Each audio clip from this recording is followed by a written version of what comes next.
Touch screen classes में आपका स्वागत है। आज मैं आपको मुंगेर यूनिवर्सिटी का ये लेक्चर थर्ड है हिस्ट्री सब्सिडरी का जो आपका एग्ज़ाम होने वाला है 2022 में जून महीना में।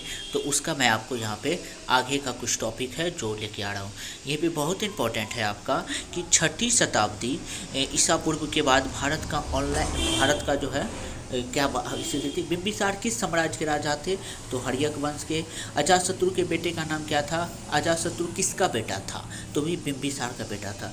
सिकंदर महान 356 ईस्वी में पैदा हुए थे।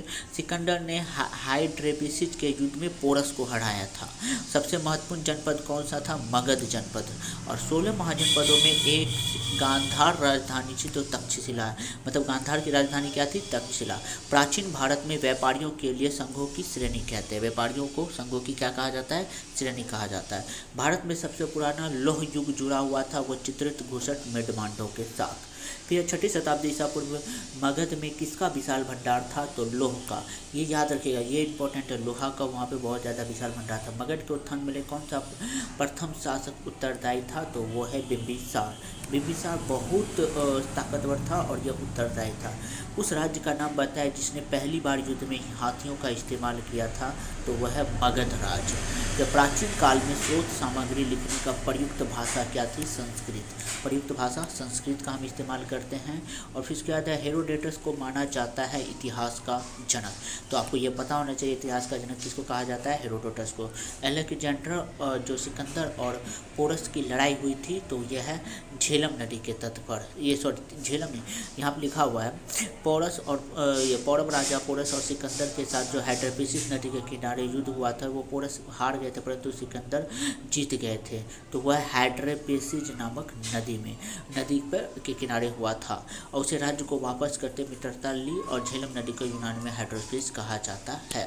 झेलम नदी को, तो झेलम नदी को यूनानी में क्या कहा जाता है? हाइड्रोपिसिस। तो आपसे ऑप्शन दोनों नहीं देगा, अगर देगा तो एक ही देगा। लिखा हुआ है किसकी सेना ने ग्रीक शासक सिकंदर के साथ झेलम नदी के तट पर मुकाबला किया था? तो वो है पोरस की सेना ने। यहूदियों के धार्मिक पाठ का क्या नाम था? वो है मूसा संहिता। ये बहुत इंपॉर्टेंट है कि यहूदियों का धार्मिक पाठ का नाम है मूसा संहिता। निम्नलिखित में से मगध राजवंशों के कलाक्रमानुसार लिखिए, मतलब कौन कौन से वंश किस क्रम में है। तो सबसे पहले है आपका हर्यक वंश, फिर उसके बाद शिशुनाग वंश, फिर नंद वंश, फिर उसके बाद मौर्य वंश आता है। और फिर उसके बाद महाभाष्य लिखा था, तो महाभाष्य पतंजलि ने लिखा था। ये बहुत इंपॉर्टेंट में से एक है कि महाभाष्य पतंजलि ने लिखा था। निम्नलिखित नामों में से प्राचीन नाम के चिकित्सक यंत्र की पहचान कीजिए, कौन कौन से हैं? तो वो है एक चरक, सुश्रुत और वाग्भट। ये तीनों थे जो चिकित्सक थे। अब आते हैं यहाँ पे मौर्य काल। चंद्रगुप्त मौर्य का जन्म 340 ईसा वर्ष में हुआ था। चंद्रगुप्त मौर्य वंश का शासक था। चंद्रगुप्त मौर्य जैन धर्म के प्रबल अनुयायी थे, याद रखिएगा। जबकि अशोक, इनका जो पोता था, वो बौद्ध धर्म का अनुयायी था, जबकि चंद्रगुप्त मौर्य जैन धर्म का प्रबल अनुयायी था। बिंदुसार किसका पुत्र था? चंद्रगुप्त मौर्य का। महान अशोक किस वंश के शासक थे? मौर्य वंश के। अशोक किस राजवंश के शासक थे? मौर्य वंश के। कलिंग का युद्ध किस वर्ष हुआ था? तो वह 261 ईसा वर्ष पूर्व में। अर्थशास्त्र चाणक्य लिखा था। चाणक्य को टैक्स के नाम से जाना जाता है, कौटिल्य या विष्णुगुप्त। चट्टानों को काट कर बनाई गई सबसे पुरानी वास्तुकला कहाँ पाई गई है? तो बिहार में पाई गई है। सांची के स्थित बौद्ध स्मारकों का जो निर्माण उसे मौर्य राजवंश ने करवाया था। सांची का जो बौद्ध स्मारक है मध्य प्रदेश में। सांची का स्तूप जो आपको शुरू में ही लेक्चर 1 में बताया गया था। कलिंग, धौली, ब्राभू, जौगढ़ और अशोक ने किस अभिलेख में बौद्ध ग्रंथों का उल्लेख किया? तो वह भाब्रू में बौद्ध ग्रंथों का उल्लेख किया। सम्राट अशोक के समकालीन श्रीलंका के शासक थे तिस। जिस समय सम्राट अशोक भारत के शासक थे, भारत के मगध के, उस समय श्रीलंका के शासक कौन थे? तिस्क। मौर्य काल में भूमि, खान, चारागाह, वाणिज्य में से किस विषय पर सिर्फ राज्य का ही अधिकार था? तो वह है खान पे। कौटिल्य प्रधानमंत्री थे चंद्रगुप्त मौर्य के। मौर्य वंश का सबसे प्रसिद्ध शासक कौन था? अशोक। अशोक के अधिकांश अभिलेख किस भाषा में लिखे थे? प्राकृतिक व ब्राह्मणी भाषा में। चाणक्य का दूसरा नाम क्या है? विष्णुगुप्त। अर्थशास्त्र किस विषय पर लिखी गई है? तो वह है राजनीतिक पर लिखी गई है। विश्व के इतिहास में एकमात्र राजा कौन सा है जिसने कलिंग युद्ध जीतने के बाद विजय त्याग दिया था? तो वो है अशोक। फिर इसके बाद सारनाथ स्तंभ चक्र किसने इंगित किया है? प्रगति को।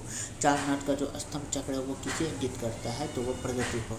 सारनाथ स्तंभ पर रखे सेब जिन्होंने अपने नोटों पर देखते हैं वास्तविक में किस पदार्थ की नक्काशी है? वो पत्थर की। मौर्य वंश में ऐसे कौन से शासक थे जिन्होंने अभिलेखों द्वारा जनता तक के अपने संदेश पहुंचाने का प्रयास किया? अशोक। मौर्य वंश की राजधानी कहाँ थी? वो है पाटलिपुत्र। समय के हिसाब से यूनानियों को भारत से बाहर किसने किया था? तो चंद्रगुप्त मौर्य ने। चंद्रगुप्त मौर्य ने अपने अंतिम दिन कहाँ गुजारे थे? तो वह श्रवणबेलगोला में, वहीं पर संलेखना विधि के द्वारा, क्योंकि जैन धर्म में संलेखना विधि के द्वारा निर्वाण प्राप्त किया जाता है। संलेखना विधि में कुछ नहीं खाना और शरीर को त्याग देना। चंद्रगुप्त मौर्य का पुत्र का क्या नाम था? बिंदुसार। फिर उसके बाद यहाँ पे है बिंदुसार का पुत्र कौन था? अशोक।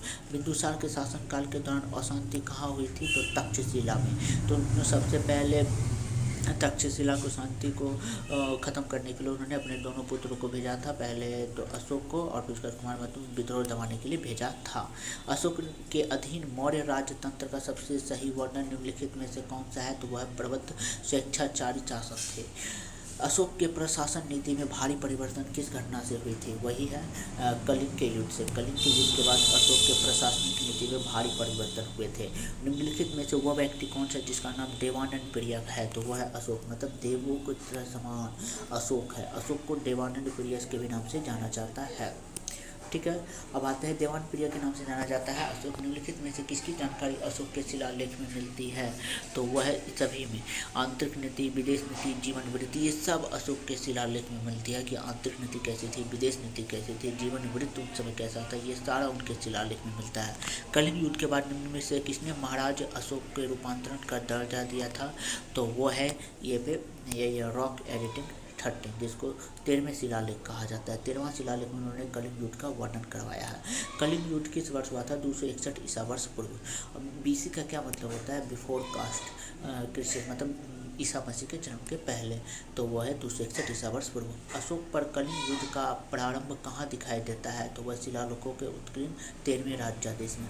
किस शिलालेख राजादेश में अशोक ने कलिंग युद्ध के हताहतों का उल्लेख किया है और युद्ध त्याग की घोषणा की है? तो वह शिला राजादेश 13। चंद्रगुप्त मौर्य के दरबार में भेजा गया यूनानी राजदूत कौन था? तो वह है मेगास्थनीज। मौर्य दरबार में ग्रीस के राजपूत का क्या नाम था? वो है मेगास्थनीज। इंडिका किसने लिखी थी? इंडिका मेगास्थनीज ने लिखी थी। इसका अशोक ने किस बौद्ध साधु को प्रभावित होकर बौद्ध धर्म को अपनाया था? तो वह है उपगुप्त। उपगुप्त से वह प्रभावित होकर बौद्ध धर्म को अशोक अपनाया था और उन्हीं से ही उन्होंने दीक्षा भी ली थी। दीक्षा का मतलब बौद्ध धर्म की दीक्षा जो इसको कहते हैं।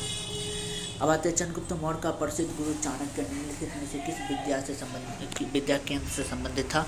तो वह तक्षशिला। अब आते हैं यहाँ पे मौर्य काल के दौरान शिक्षा का सबसे प्रसिद्ध केंद्र कौन था? तो वह है तक्षशिला। तक्षशिला जो अभी पाकिस्तान में, वर्तमान में इस्लामाबाद के पाकिस्तान में है। अर्थशास्त्र के लेखक कौन है? अर्थशास्त्र के लेखक किसके समकालीन थे? अर्थशास्त्र के लेखक का मतलब चाणक्य। और चाणक्य चंद्रगुप्त मौर्य के क्या थे? समकालीन थे। अर्थशास्त्र की रचना किसने की थी? अर्थशास्त्र की रचना कौटिल्य, जिसको विष्णुगुप्त के भी नाम से जाना जाता है। अशोक के शिलालेख किस लिपि में खुदे हैं? तो अशोक के शिलालेख ब्राह्मणी लिपि में भी लिखा गया है और फिर उसके बाद खरोष्टी में भी, अरमाइक में भी और यूनानी में भी इसका अभिलेख देखने को मिलता है अशोक का। फिर निम्नलिखित में से किसने कब और पहली बार अशोक के शिलालेखों का अर्थ स्पष्ट रूप से पढ़ लिया था? तो वह है जेम्स प्रिंसेप। 1837 ईस्वी में स्पष्ट रूप से पढ़ लिया था। और सबसे पहले 1750 ईस्वी में टिफिन ने टेलर महोदय द्वारा खोजा गया था टिफिन के द्वारा 1750 ईस्वी में अशोक का अभिलेख। और 1837 ईस्वी में जेम्स प्रिंसेप ने इनके अभिलेख को क्या किया था? पढ़ लिया था। किस प्रसिद्ध शासकों को शिलालेख का जनक कहा जाता है? तो वह है अशोक को। निम्न में से कौन सा तत्व धर्म से वर्णित नहीं था? वह संघ के प्रति आस्था। मौर्य वंश के शासन के दौरान स्थानिक कौन था? तो वह जिला प्रशासक। और फिर उसके बाद यह है मौर्य वंश के तत्काल बाद किस वंश के आकर मगध राज्य पर शासन किया था? तो वो है आपका शुंग वंश। शुंग वंश तत्काल आकर मौर्य वंश पर क्या किया था? शासन किया था। अंतिम जो मौर्य वंश का शासक था बृहद्रथ, तो उसकी हत्या पुष्यमित्र शुंग ने 184 ईसा वर्ष पूर्व में किया था। वो भी धोखे से, सेना निरीक्षण के समय बृहद्रथ निकले थे और उसी समय से चाकू भोग के धोखे से इसकी हत्या कर दी थी। और पुष्यमित्र उस समय उनका सेनापति था। मौर्य वंश का अंतिम शासक कौन था? तो बृहद्रथ। तो